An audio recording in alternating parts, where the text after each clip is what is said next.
And that, Gary. Thing number four, talked about this a while ago as well. It seems like everything always circles back around the buy now, pay later usage increase that Americans have been running through. Thing number four, Gary, Affirm, the firm credit lending earnings reflect the stressed consumer. Gary, tell us more about what comes next. Big credit to the interns. Andrew and Alex were the ones who caught this one. First, Rob, let's just talk about what buy now, pay later is. You buy something now, and then you pay it off with monthly payments.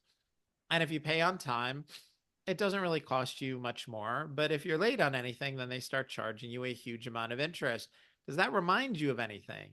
It is basically a credit card with a longer payment period. That's all it is. And we've talked about buy now pay later before, where young people have spent money, they've bought things using buy now pay later, and then later they've been shocked that they got bills. How did this happen? Why am I getting these bills? Somehow, if you don't have to pay with cash at the cash register, they thought it was free. I don't understand that thinking, but here we are. In the meantime, Affirm Holdings, which does a huge buy now pay later business, their revenue of 698 million surpassed the projected 664 million and was up 41%. So basically, this was a great line from the interns, that these BNPL, buy now pay later plans, function like credit cards but with better marketing. That's such a great line. But you know, this is what's happening, and we've tied that to the fact that Americans had a huge amount of pandemic savings that came from two things. One is nobody was able to go out. You weren't spending money. You weren't going to restaurants. You weren't going to concerts. You weren't going to shows. People weren't entertaining themselves, and so they saved money. Their cost of living went down when they weren't doing anything fun.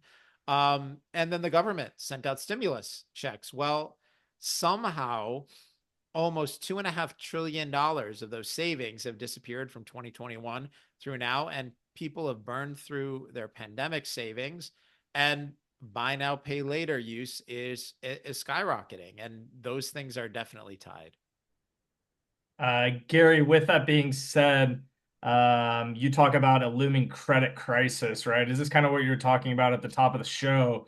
That yes, some things at the top level might look like they're changing, but some things still remain the same, just in that we're still in this critical moment with crisis on the horizon just because of how deep the hole has been dug already.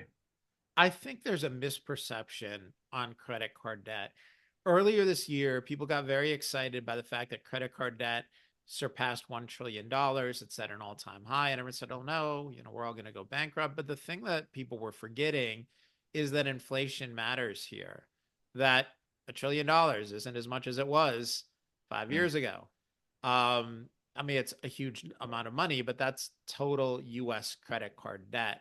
Um, and as things are more expensive, then their credit card debt has gone up. I don't know that that's such a big deal, but the thing that concerns me is that all-time high credit card debt does not include buy now pay later. And that's a huge issue. And so, if you look at a firm's revenue growth, it's inversely correlated with savings, and it's driven by other credit. And our concern is that declining cash leads to higher use of credit. And guess what follows from that? It's going to be more defaults and bankruptcies. So, where we're seeing credit usage at all time highs, and that doesn't include buy now, pay later, and that's growing at a 40+% rate, at least it is at Affirm. All of that is going to lead to future defaults and future bankruptcies. And some of these companies are going to be taking gigantic credit losses that are not accounted for in their stock prices.